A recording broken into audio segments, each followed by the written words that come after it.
Will Bynum is a Chicago hoops legend who always had the will to thrill audiences with his talent.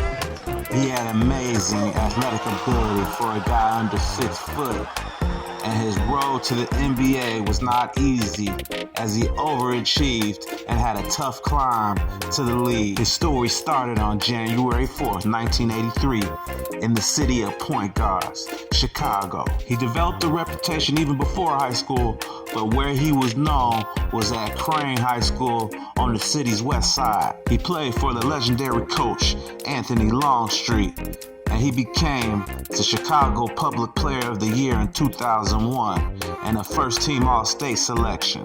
He was known to show up anywhere to play, the gym, the streets, or even the IIT Pro-Am Summer League. He was given many nicknames, but one nickname that stuck with him throughout a lifetime was Will the Thrill, known to thrill audiences with his talent, his flash, and his amazing hops. He was even featured on the popular Chicago Preps TV show where him and his rival Sean Dockery would go at it. People would show up and stand in lines just to get a glimpse of Will the Thrill doing one of his flashy dunks or passes to himself off the backboard. Even as a freshman and sophomore in high school, he was doing these things against grown men. And it wasn't a question on if he was going to the league. The question was, when was he going to the league? You see, he had the total package. He could jump out the gym, he could dribble, and he could shoot that rock from deep. I believe if he came up in today's era, his game would transfer to be a combo guard that was amongst the elites.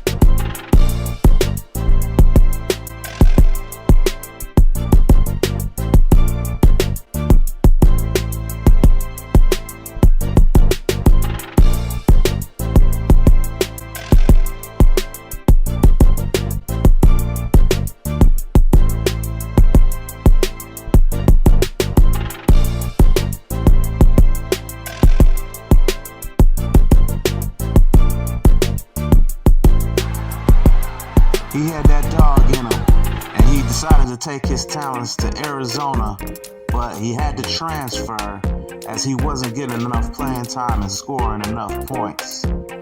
His mother was sick at the time, and he wanted to give her a chance to see him play, so it ended up being a better fit at Georgia Tech. And his shining moment at GT was him hitting a game-winning layup in the semifinal game to send his team to the finals in the Final Four. Even after all that, he was unsung and overlooked, and at the pre-draft camp, he put on a show, but still went undrafted.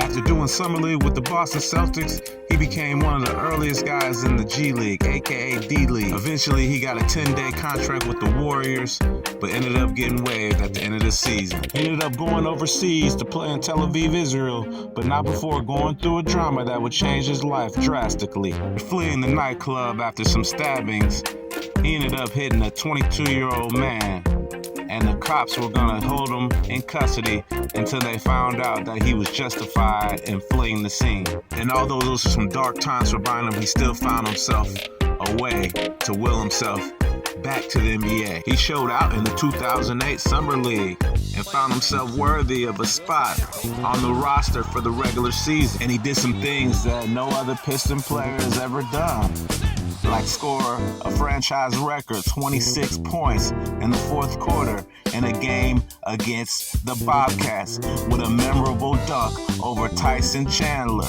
He never let go of his calling, his will, and his dream, which was to thrill crowds with his athletic ability and his talent. He had a game where he unleashed 20 assists, which was 1 assist shy of Isaiah Thomas's team record of 21. He quickly developed a reputation of that guy that you say is must-see TV. That guy that came off the bench that was kind of like Nate Robinson, that would get up in the air and give you flavor when he dunked that ball. And it didn't hurt his pockets either, as he deservedly got a 3-year, $9.7 million contract. A dream come true for a guy who came from the doldrums of the G League and overseas. And some say it was stunted growth and that he was overlooked. but others will say that he was an overachiever, a guy who willed his team to victory and willed himself to make a way in the NBA. Although he was a journeyman and played on other teams, he ended up playing 8 seasons in the NBA. But just because you made it to the NBA doesn't mean life is going to be hunky-dory. After finishing up his career with the Windy City Bulls and going to Turkey, he found himself in legal trouble again, as 18 retired players were involved in an insurance scheme. Accused of falsifying doctors' visits to cash in on some disability, Will was accused of lying on the stand and was sentenced to 18 months in prison. He didn't let that become the end of his story, as he paid his debt to society and became the assistant coach of the Birmingham squadron of the G League. Even when he played in the Big Three, he still had the will to thrill crowds and put on a show. His life story is one of wisdom, perseverance, and triumph over tragedy. Don't look at his story as stunted growth, but look at it as one of inspiration. Thanks for watching. Peace and blessings. And I'm out.